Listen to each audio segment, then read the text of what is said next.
Hello friends, welcome to Creative Medicine. In this lecture, we will learn about best indicator of antemortem drowning is froth in the nostrils is the best indicator for antemortem drowning. So if you see indicators of antemortem drowning, you will see froth in the nostrils, then there is cadaveric spasm, then internally you will see emphysema aquosum, where there is water entry into the lungs along with air. Then there will be Poltoff's hemorrhages will be seen.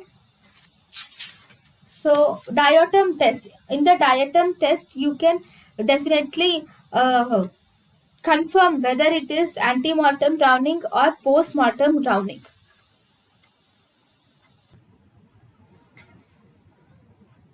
Thank you and thank you for watching.